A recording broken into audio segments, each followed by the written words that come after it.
Everyone, respected sir ma'am. आप language comfortable है? Hindi, English, Marathi या तीनों भी? अभी जस्ट मैं अभी का एक्सपीरियंस बता रहा हूँ। जस्ट अभी बाजू के हॉल में जाकर आया हूँ। आपने पोस्टर्स बनाए हैं, काफी खूबसूरत आइडिया के साथ में है। अब यहाँ पर खूबसूरत का मतलब ये होता है कि आपके माइंड में जितनी भी आइडियाज आई होगी उस टाइम पे बनाने के लिए, या आपने रिसर्च किया होगा, या जो भी आपने उसमें इनोवेशन लाया होगा अपनी तरीके से, तो वो मुझे काफी अच्छा लगा। और इसके लिए तो मैं स्पेशली कॉलेज को, सर मैम को तो थैंक यू बोलूंगा ही, क्योंकि ये एक्सपीरियंस हर किसी को नहीं मिलता है, जो आपको भी मिला है, इवन मुझे भी मिला है और कॉलेज को भी मिल रहा है। क्योंकि मैं एक बिजनेस पर्सन हूँ, मैं अपना बिजनेस रन करता हूँ। और थोड़े सा मेरे बारे में बताना चाहूँगा कि मैं आपके जैसे ही एक मिडिल क्लास फैमिली से बिलोंग करता हूँ, ठीक है। बचपन से हॉस्टलाइज रहा हूँ, 5वीं क्लास से मैं बाहर पढ़ा हूँ। हर एक स्कूल में, कॉलेजेस में मेरी जर्नी हमेशा बदलती रही है। कॉलेज टू कॉलेज मेरे फ्रेंड सर्कल भी बदलते रहे हैं, ठीक है। तो अभी आप जिस एज में हो और उस जगह पर आपके कॉलेजेस में या स्कूलों में अगर इंडिपेंडेंस डे सेलिब्रेट हो रहा है तो ये बहुत बड़ी बात है, और उस कॉलेज के लिए आपने अप्रिशिएट करना चाहिए सर कॉलेज को।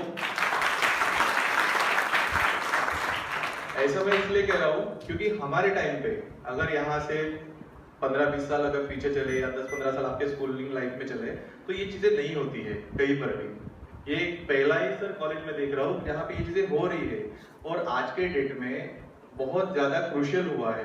ये चीजें होना मतलब कंपलसरी है।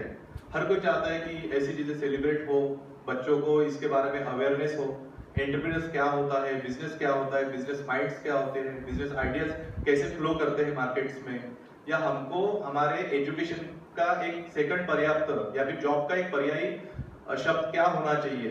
तो ये हमारा बिजनेस ही होता है। स्मॉल एग्जांपल लेता हूँ, जब भी आप अपने घरों से बाहर निकलते हैं तो आप दो कैटेगरी के पर्सन देखते हैं।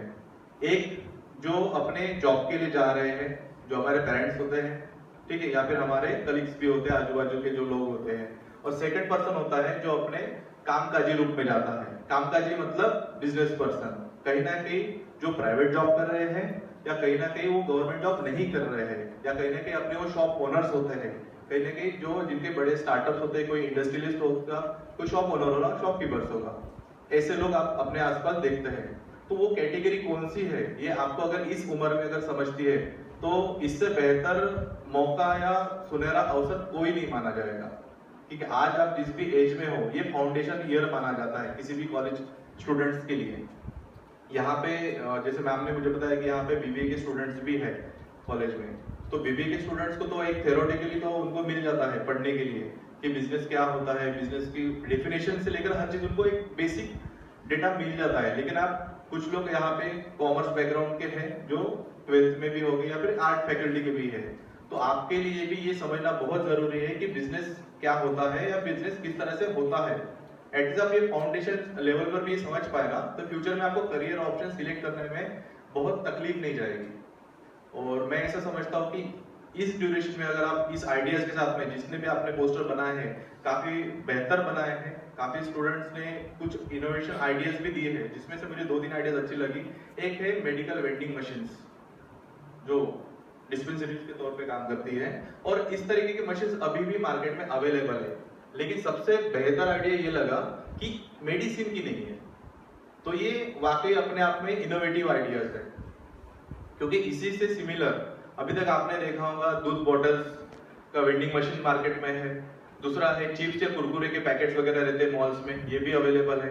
अभी और नया इनोवेशन मार्केट में आने वाला है कुछ समय के बाद, वो रहेगा आपका प्लास्टिक बैग्स का रिप्लेसमेंट, जो वेंडिंग मशीन के थ्रू आएगा। क्लॉथ्स के बैग, जो कपडे के पिशवी, जिसको मराठी में बोलते ना कपड्याच्या पिशव्या, तर या सुद्धा आजच्या नंतर मार्केटमध्ये विकल्या जाणार, तेही वेंडिंग मशीनच्या मार्फतच। आणि याचे जोड जर तुम्ही मेडिसिन जर विकत असाल तर खूप चांगली गोष्ट आहे। कारण कोणालाही आता जनरली एक मेडिसिन बद्दल जर बोलायचं म्हटलं तर जेनरिक मेडिसिन आलेले आहे मार्केटमध्ये, जे गव्हर्नमेंट पण याला प्रोत्साहन करतं।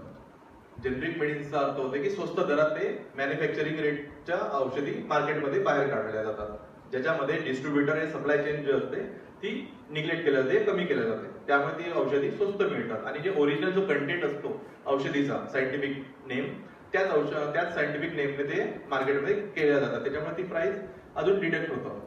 तर चांगली गोष्ट आहे ती वेंडिंग मशीन. प्लस मला त्याच्यामध्ये एक ऑनलाईन बिझनेसच्या आयडियाज पण 2-3 स्टार्टअप्स त्याच्यामध्ये होते. इथे कोणी आहे ज्याने ऑनलाइन मार्केट या सोशल मीडिया मार्केट की आइडिया उसने की थी? मेरे नंबर तो भूल गया मैं. एक कोई है? Okay good. ये भी बिजनेसेस आज के डेट में सबसे ज्यादा टॉप पर चल रहे हैं क्योंकि हम जैसे बिजनेसेस को आज के डेट में सोशल मीडिया का सबसे ज्यादा फायदा मिल रहा है. अगर आप में से कोई एआई बेस्ड सर्विसेज या कोर्सेज कर रहे हैं आपके एजुकेशन के साइड बाय साइड या कंप्यूटर कोर्सेज में भी इनोवेशन जो जितने भी अपडेटेड प्रोग्राम्स आते हैं या कोर्सेज आते हैं वो भी आप करते हैं या एआई बेस्ड या फिर सोशल मार्केटिंग के एक फंक्शंस को समझते हैं. हर कोई यहाँ पे फेसबुक इंस्टाग्राम हर कोई यूज कर रहा है आज के डेट में. ऐसा कोई शख्स नहीं जिसको इंस्टाग्राम फेसबुक नहीं समझता है. लेकिन इस चीज को अगर आप कमर्शियल इंप्लीमेंट करना सीख जाओगे तो आप आज ही से एक एंटरप्रेन्योर बन सकते हो. क्योंकि हम जैसे कंपनियों को आप जैसे लड़कों की या न्यू जनरेशन की बहुत ज्यादा रिक्वायरमेंट है. सिर्फ दिक्कत क्या है कि नए नए आइडियाज हम तक पहुंचते नहीं है. मार्केट में बहुत है. आप में से अभी जितने भी पोस्टर बनाए हैं 10 से 12 बिजनेस ऐसे हैं जो आपके माइंड को बहुत अच्छे से डेवलप करके आपका बिजनेस रन भी कर सकता है कमर्शियल बेस पे. बट थोड़ा सा उसको एक पुशअप चाहिए, एक थोड़ा सा उसको एक टेक्नोलॉजी के साथ चाहिए तो वो आइडिया रन हो जाएगा मार्केट में बहुत अच्छी तरीके से.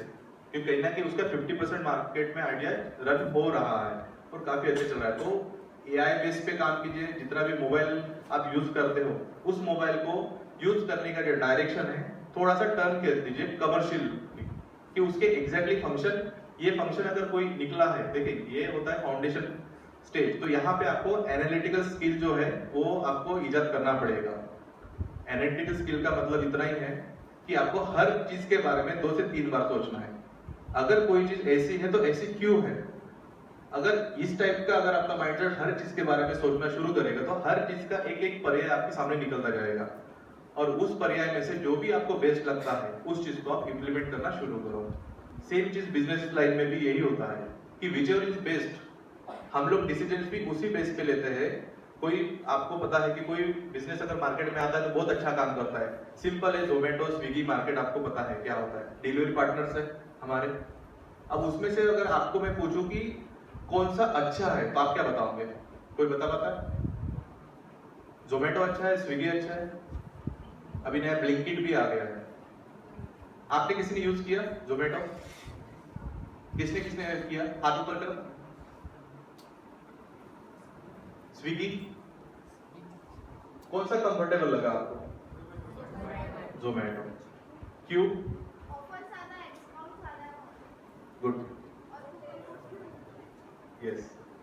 तो ये चीज क्या है, हर बिजनेस अपने ग्राहकों को अट्रैक्ट करने के लिए कुछ ना कुछ नए नए ऑफर्स देता है. कहीं ना कहीं हर बिजनेस ये सोचता है कि जो भी उनका क्लाइंट या एंड यूजर रहेगा उसका कहीं ना कहीं फायदा हो. सबसे मेन मोटिव वो होता है. एक मॉनेटरी बेनिफिट तो होता है, वो तो अलग चीज है, लेकिन एंड यूजर को मेंटली सेटिस्फाइड कौन सा ऑफर कर रहा है, कौन सी आइडियाज कर रही है, ये सोचना भी एक बहुत बड़ा काम है. अगर उस आइडिया अगर किसी ने सोचा ही नहीं रहता कि ठीक है हम अपना डिलीवरी बिजनेस कर रहे हैं, एक क्या करना है, एक लड़का अपॉइंट करना है, एक बिजनेस सेटअप से अपना पार्सल उठाना है, एंड यूजर तक पहुंचाना है. बट इस बीच में अगर कस्टमर अट्रैक्ट करना है तो क्या करना है? ज्यादा से ज्यादा क्लाइंट कैसे मिलेंगे उस कंपनी को? तो उन्होंने क्या किया? ऑफर्स भी तो किसी ने सोचा होगा ना. बैठी जगह पे ही सोचा है, मेहनत वाला तो काम है नहीं. जहां हो वही सोचो. बहुत मेहनत नहीं लगती सोचने के लिए, लेकिन सोचना जरूरी है. आज इंडिपेंडेंस डे के दिन में हम लोग जितना भी चीजें हम लोग शेयर कर रहे हैं ये सिर्फ सोच के लिए है. आज आप सोचोगे तो कम से कम यहाँ से 2 साल बाद 3 साल के बाद की आपकी जो भी आइडियाज रहेंगे आप उसके लिए वर्कआउट करेंगे. उसमें मैं ये आइडिया के साथ में मैं अपना एक्सपीरियंस शेयर करता हूँ. मैंने लगभग मेरे कॉलेज के टाइम पे मेरा MBA हुआ है इंटरनेशनल बिजनेस मैनेजमेंट में, और MBA के फर्स्ट सेमेस्टर में ही मैंने जब एडमिशन किए हैं उस टाइम पे, सर आपको बता रहा हूँ एक लाइफ एक्सपीरियंस भी है कि मेरे पास कॉलेज की फीस देने के लिए भी पेमेंट नहीं था. मैंने नाम को बताया कि जैसे मैं नागपुर के बाहर से बिलोंग करता हूँ, तो जस्ट पास आउट हुआ था मैं वर्धा से. और यहाँ नागपुर में जब आया था तो मेरे पास इतना था कि दिमाग में कि मुझे क्या करना है।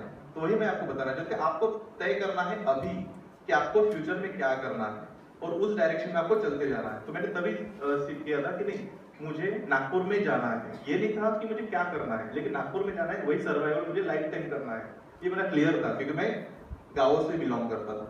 तो उस टाइम पे ऐसा हुआ कि एमबीए के बारे में मुझे पता चला, ग्रेजुएशन मेरा हो चुका था। अब एमबीए के बारे में पता चला तो सर जैसे हमारे भी एक सर थे, उन्होंने मुझे गाइड किया कि रोशन एमबीए कर लो, ग्रेजुएशन हमारा हो चुका है, ये फ्यूचर में अच्छा वर्कआउट करेगा तुम्हारे लिए।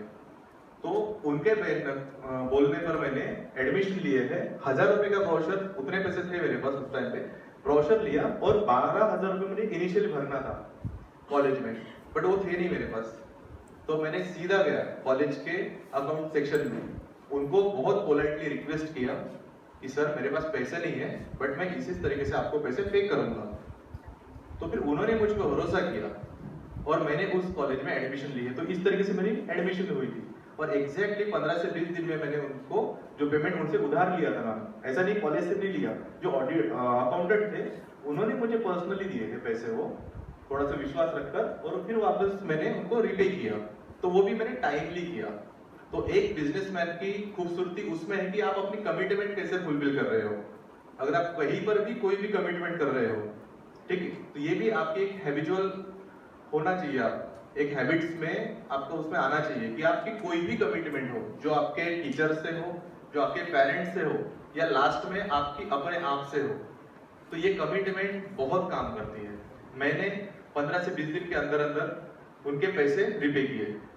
उस टाइम पे सर को बहुत भरोसा है कि नहीं, ये लड़का अच्छा है, इसने पैसे लिए थे और रिपे भी किए। ये मेरी पहली कमिटमेंट कॉलेज में फुलफिल हुई।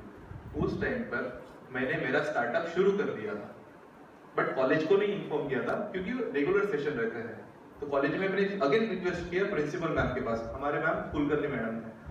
तो उस जगह पर मैम को मैंने प्रॉपर लेटर या एप्लीकेशन किया और मैम को बताया कि मैम मेरा प्राइवेट जॉब है और जिसकी वजह से मैं रेगुलर कॉलेज अटेंड नहीं कर पाऊंगा, बेस्ट पॉसिबल होगा मैं उस टाइम पे आ जाऊंगा।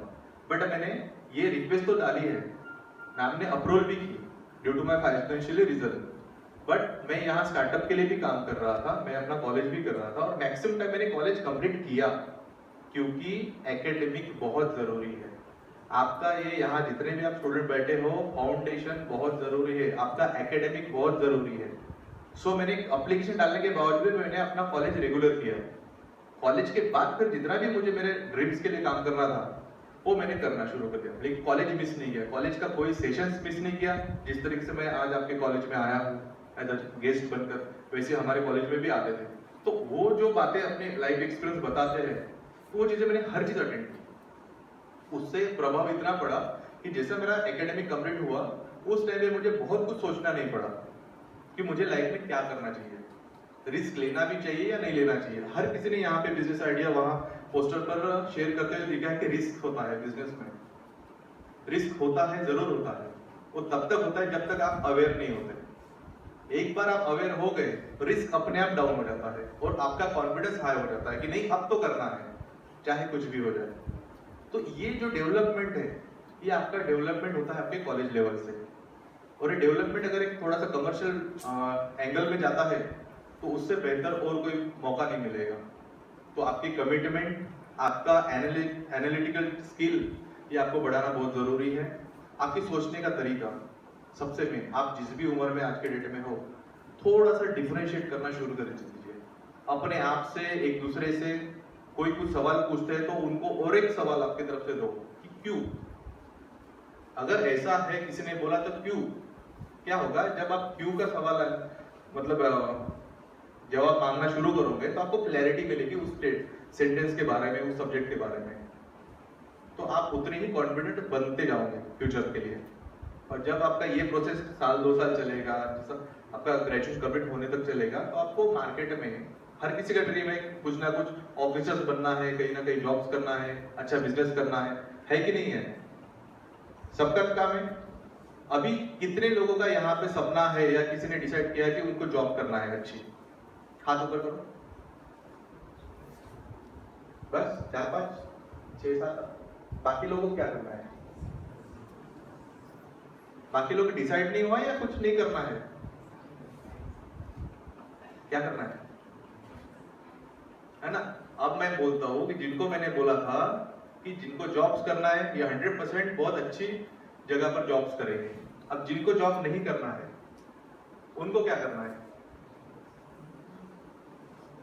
वो सब एंटरप्रेन्योर्स बनेंगे। बनोगे कि नहीं बनोगे? आज अगर हम एंटरप्रेन्योर्स डे सेलिब्रेट कर रहे हैं, इंटरनेशनल एंटरप्रेन्योर्स डे, तो लगता है आप लोगों को आप एंटरप्रेन्योर्स बनोगे? हाँ या ना? यस, यही कॉन्फिडेंस चाहिए एंटरप्रेन्योर्स बनने के लिए। हमारी जेब खाली क्यों ना हो, हमारा कॉन्फिडेंस 100% होना चाहिए। तो ये 100% कॉन्फिडेंस आज के बाद रखो, क्योंकि आइडियाज के लिए कोई भी पेमेंट नहीं लगता है, सोचने के लिए कोई भी पैसा नहीं लगता है। सोचोगे तो ही आपके सपने पूरे होंगे, अदरवाइज नहीं होंगे। तो आज से स्टार्ट थिंकिंग, स्टार्ट ड्रीमिंग, ठीक है? तो जिन्होंने भी हाथ खड़े किए हैं वो अपने रास्ते पे सही तरीके से वर्कआउट करो, तो आपको आपकी सफलता जरूर मिलेगी। और जिन्होंने हाथ खड़े नहीं किए, ये सब लोग मुझे मार्केट में मिलेंगे 5 साल बाद, और मैं बहुत खुश होऊंगा उस टाइम पे अगर आपके चेहरे अगर मुझे मार्केट में मिले तो। मिलोगे कि नहीं मिलोगे? सब बड़े बिजनेसमैन बनेंगे।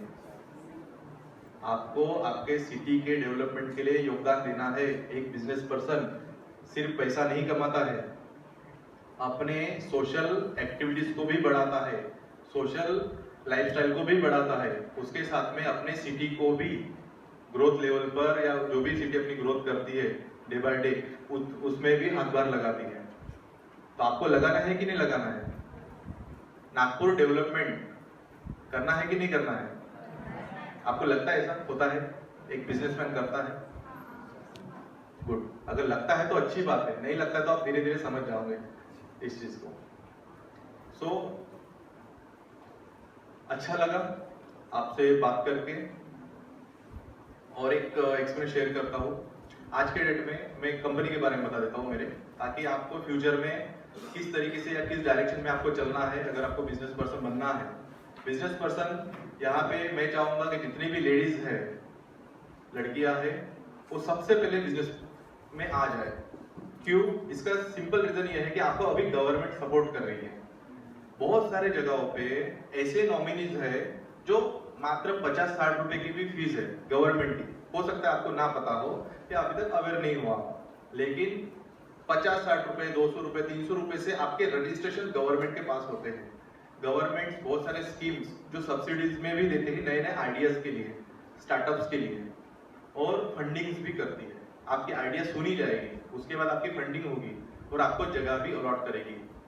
ये सब चीजें हो रही है, तो कोशिश करो कि इस टाइप में भी आप थोड़ा सा सोचना शुरू करो। लड़की लड़के दोनों के लिए यही है, बस लड़कों के लिए ऐसा है कि थोड़ी सी फीस ज्यादा रहती है, तो लड़के तो कमाई लेते हैं, है ना? लड़कियां भी कोई कम नहीं है, लेकिन उनके लिए एक अच्छा अपॉर्चुनिटीज है। मैम मैं एक और उसमें ऐड ऑन करना चाहूंगा, VIA है अपने पास नागपुर में, विदर्भ इंडस्ट्रियल एसोसिएशन। यहाँ पर आप फीमेल्स में, लड़कियों में जिनको भी बिजनेस करने की इच्छा अभी से जागरूक हो चुकी है या होगी, कृपया एक मेरे एडवाइस के तौर पे आप VIA एक बार विजिट कर लीजिए, विदर्भ इंडस्ट्रियल एसोसिएशन उद्योग भवन में 2nd फ्लोर पर। वहां पे सिर्फ 350 रुपए में एक आपका रजिस्ट्रेशन होता है फीमेल्स के लिए, और वहां के आप अटेंड कीजिए सेशंस। वहां पर आपको बहुत सारा नॉलेज मिलेगा, बहुत सारी आइडियाज मिलेगी कि लाइफ में करियर के बेस्ड तौर पर क्या क्या करना चाहिए। करियर सिर्फ एक डायरेक्शन में नहीं होता कि हम पढ़ लिए या नौकरी लग गई हमारी, या नौकरी के लिए हमको पढ़ना है। आज के डेट में बेसिकली उतना ही माइंडसेट रहता है, उस वजह से अनएम्प्लॉयमेंट ज्यादा बढ़ रहा है। अगर आपको अनएम्प्लॉयमेंट में पार्टिसिपेट नहीं करना है, अपना सेल्फ डिपेंडेंट बनना है, तो कम से कम आपकी थिंकिंग आज से ही स्टार्ट कर दीजिए। और मैं चाहूंगा कि आप जितने भी यहाँ बैठे हो, शायद उसमें बदलाव आना शुरू होगा आज से, कल से। जब भी आप सोचना शुरू करेंगे, उस डे से आपका बदलाव आना शुरू हो जाएगा। सो इतना ही कहना चाहूंगा। बाकी किसी को कुछ पूछना हो तो पूछ सकते हैं। अच्छा सॉरी, मैं एक मिस कर गया कंपनी के बारे में। मेरी कंपनी के डिटेल्स में बता देता हूँ। Automatic water level control systems में मेरी company Nanda facilities and services private limited है। ये मैन्युफैक्चरिंग करती है कंट्रोल पैनल्स। सिंपल एग्जांपल है, वो भी एक बता देता हूँ कि मैंने वाटर लेवल कंट्रोलर या वाटर फील्ड क्यों सिलेक्ट किया। हमारी ऐसे किसी सर ने हमको गाइड किया था, हमको नीरी लेकर गए थे, एनवायरनमेंट एक सब्जेक्ट होता है उसके तौर पे। तो वहां मुझे वो आया आइडिया कि नहीं, एनवायरनमेंट हमारे लिए क्यों जरूरी है। पैसा तो मिलेगा बट एनवायरनमेंट को सेव करना क्यों जरूरी है।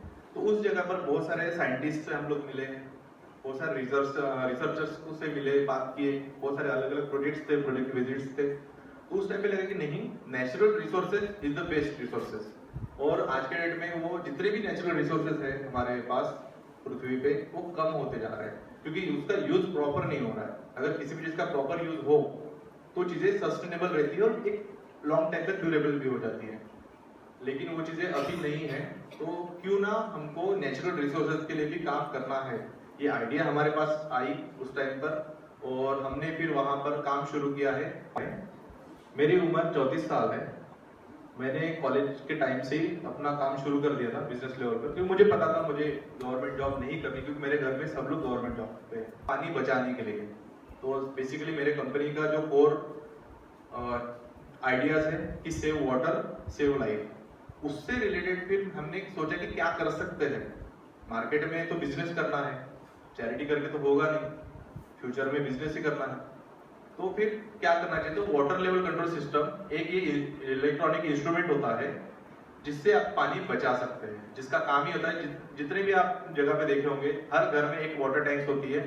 हर इस्टेब्लिशमेंट का मतलब होता है कि हर एक बिल्डिंग्स जहां पर वाटर टैंक्स होती है, हर वो वाटर टैंक्स ऑपरेट कौन करता है, हम ही करते हैं। जब बड़ी जगह हो तो गार्ड्स करते हैं। ओवरफ्लो भी होती है, सबको पता है होती। ओवरफ्लो में पानी कितना बहता है ये भी पता है आपको। ये आप ही के सामने का लाइव एग्जांपल्स है। होते हैं कि नहीं होते। अगर दिन में हमारे घर का पानी एक बकेट भी अगर वेस्ट हो रहा है तो सोचने वाली बात है। कल चल के जब गर्मी का मौसम आता है, समर सीजन शुरू होता है, तो उस टाइम पे हम भी पानी के लिए कितना तड़पते हैं। इसमें से कुछ ना कुछ तो एरिया से लोग आते होंगे जहाँ पे पानी की किल्लत जाती होंगी। दिक्कत होती है नहीं होती है? होती है। तो हमको पानी बचाना चाहिए कि नहीं चाहिए? तो यही सोचकर फिर हमने हमारा प्रोडक्ट शुरू किया था, ऑटोमेटिक वाटर लेवल कंट्रोलर।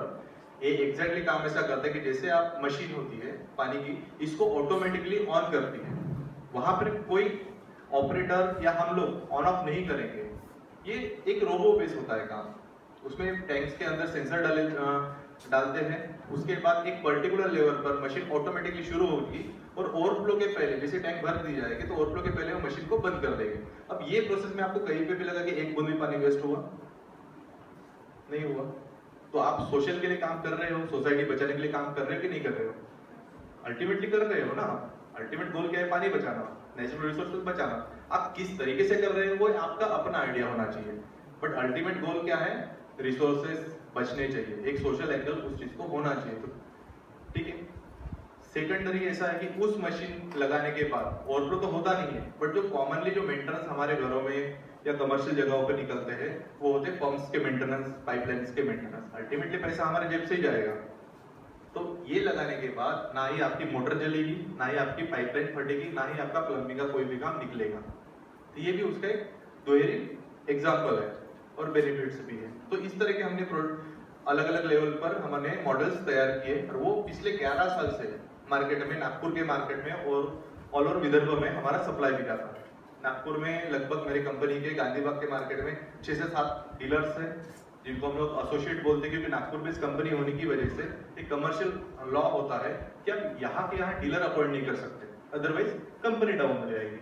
तो बेटर है कि कंपनी के हमने एसोसिएट एस्टेब्लिश किए और रेस्ट ऑफ द जितने भी डिस्ट्रिक्ट्स है विदर्भ के 11, तो वहां पर हमने हमारे प्रॉपर डीलर दिए हैं डिस्ट्रिक्ट लेवल पर। जितने भी बड़ी बड़ी हर एक जिले में शॉप होगी वो हमारे डीलर आज के डेट में है। पिछले 11 साल से हम लोग ये बिजनेस रन कर रहे हैं। इसके अलावा फिर से दूसरा हेल्थ कॉज कौन सा है? हेल्थ कॉज है हमारी सफाई। हमारे घर की सफाई जिस तरह से हम लोग करते हैं, हमारे कॉलेजेस की भी सफाई उस तरीके से होनी चाहिए। हम जहां जहां जाते हैं वहां उस जगह पर सफाई उतनी तरीके से होनी चाहिए। और गंदगी कौन करता है ये आप सबको पता है। हम ही में से कुछ लोग होते हैं जो ज्यादा डेवलप नहीं होते इस बारे में, ज्यादा सोचते नहीं है कि जिस तरह से हम अपना घर रखते हैं उस तरह से हमारा कॉलेज रखना चाहिए, हमारा इंस्टीट्यूशन रखना चाहिए, हम जहाँ पर वर्किंग करते हैं वो रहनी चाहिए। मानते कि नहीं मानते? तो उस जगह खराब होते। तो उस जगह को भी प्रॉपर साफ सुथरा रखने के लिए हम लोगों ने हमारी सेकंड जो हमारा वर्क है सर्विस इंडस्ट्री में housekeeping services, deep cleaning services ये शुरू किया था। उसके साथ साथ वाटर टैंक क्लीनिंग भी हमने शुरू किया था उसी टाइम पर। तो ये भी हमारा business side by side run हो रहा है और आने वाले फ्यूचर में 4-6 महीने में और एक नया सेटअप हमारा आ रहा है, आपको इंट्रोड्यूस कर देता हूँ। आप इसमें कुछ किसी का आइडियाज रहेगी या किसी को कुछ करना रहा तो यहाँ से मैं अपने तरफ से आपको एक स्टार्टअप बेस पे SIP के तौर पे हम हमारे कंपनी में वेलकम करते हैं। कार शेल्टर्स का सिंपल आइडिया इतना ही है। देखो आइडिया कैसे वर्कआउट करता है, मैं आपको सिंपल एक बताता हूँ। जो अभी मेरा प्रोडक्ट मार्केट में आने का है, रिसर्च हो चुका है, आइडियाज का इम्प्लीमेंटेशन भी 1-2 लेवल पे हो चुका है। सिंपल है, हर जगह पे कार होती है, मेरे पास भी अपनी कार है। जब मैंने मेरी कार ली, क्या होता है, आइडियाज हमको तब ज्यादा जरूरी लगता है जब हम प्रॉब्लम में होते हैं। ये सबसे बड़ी चीज है आइडियाज की।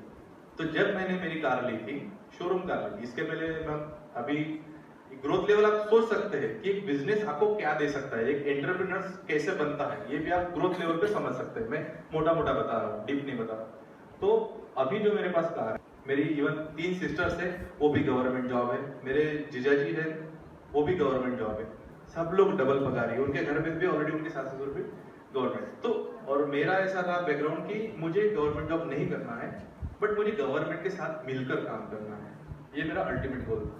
तो उस पोजीशन को लेकर मैं महानगर पालिका में आज के डेट में एक छोटा सा कॉन्ट्रैक्टर हूँ। जितने भी मेन बिल्डिंग है महानगर पालिका के, वहाँ के सभी वाटर टैंक क्लीनिंग का काम मेरे पास होता है, फ्लोर क्लीनिंग का काम मेरे पास होता है हमारे कंपनी को। कुकरेजा जैसे आज के डेट में बिल्डर हमारे पास में क्लाइंट है 5 से 6 साल से, इस लेवल पे हमारा काम है। और अभी जो नया आईडी की बात कर रहा था मैं, वो सिंपल आईडी इतना है कि जब मैंने नई कार ली, इसके पहले मैं 3 सेकेंड हैंड कार हो चुकी थी। अब जब नई कार ली तो थोड़ा सा दर्द ज्यादा होता है अगर किसी ने कुछ किया तो, है ना। तो सिंपल आइडिया था कि नहीं, मेरे कार सेफ रहनी चाहिए, मैं कहीं पर भी जाऊँ वो सेफ रहनी चाहिए। तो कैसा 1-2 दिन के लिए तो अपन उतना सोचते नहीं, लेकिन अगर कई जगह पर आपको 5-6 दिन के लिए खड़ी करना, चाहे वो अपना खुद का घर हो या आउटसाइड हो, तो थोड़ा सा क्यूरियस माइंड हो जाता है कि नहीं यार बराबर है कि नहीं है। हम जहाँ पहुंचते तब भी हमारी कार हमारे दिमाग में घूमती रहती है। तो वो सिंपल इतना ही आइडिया था कि उसका प्रोटेक्शन हो। अब प्रोटेक्शन के लिए हम सिंपल है, मार्केट में अवेलेबल क्या है, वाटर अपना कवर है, कार कवर्स। कार कवर का क्या होता है, सिंपल फॉर्मेट है, ये हमारी कार है, ठीक है।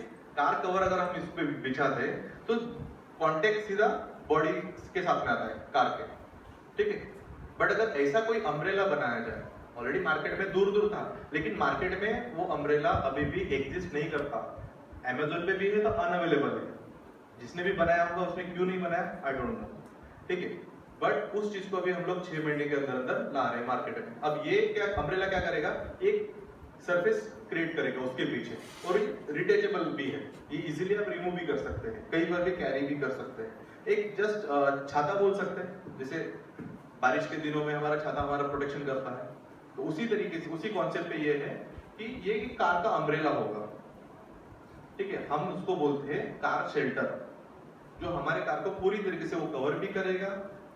अगर कुछ उस पर से गिरता है तो उसके बीच में कम से कम 1 फीट का गैप भी रहेगा, तो जो भी गिरेगा एक आराम ग्रेविटी के अकॉर्डिंग, कुछ हेवी चीज भी गिरी तो 4-6 इंच के तौर पे वो प्रेस होगी, बट वो जो गैप रहेगा उस जगह पे हमारी कार सेफ रहेगी। तो ये सिंपल आइडिया था उस प्रोडक्ट को लाने का।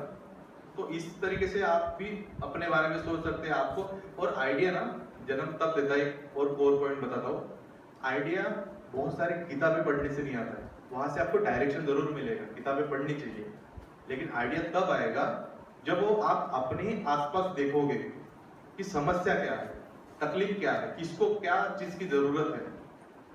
ये चीज अगर आप फाइंड आउट करोगे अपने घर से लेकर अपने कॉलेज में, अपने आसपास जहां भी आप रहते हो जाते हो, हर बार ये सोचो कि किसी को कुछ जरूरत है क्या। इसमें आपका एक हेल्पिंग नेचर बाहर आ रहा है कि जिसकी भी जरूरत होगी आप उसको हेल्प करने की मानसिकता रख रहे हो, ठीक है। दूसरी बात, अगर वो चीज अगर किसी को हेल्प कर पाए तो इससे बेहतर तो ऑप्शन कोई है भी नहीं। बस एक से एक का फायदा हो गया, उसी को फायदा आप मल्टीप्लाई करो, हो गया बिजनेस लाइफ। तो आइडिया अगर आपको बनाना है या लाना है तो अपने आसपास ही देखो, जो चीज़ ज़रूरी लगती है सोसाइटीज़ के लिए, खुद के लिए, कमर्शियल लेवल पर, रिसर्च इसी तरीके से होता है। मैं आसान भाषा में आपको बता रहा हूँ, तो इस तरीके से सोचना शुरू करो। और यहीं पर मैं अपना रुकता हूँ अभी। और thank you so much sir, ma'am, आपने चांस दिया मुझे करने का। और मैं चाहूँगा कि अगर आप में से कुछ फ्यूचर में कुछ बिजनेस लाइन में या एंटरप्रेन्योर बनना चाहते हैं, किसी को कुछ गाइडेंस रहे, तो आप लोग बेशक हमारे कंपनी तक पहुँच सकते हैं, मुझ तक पहुँच सकते हैं। तो आप सभी का वेलकम है। Thank you so much.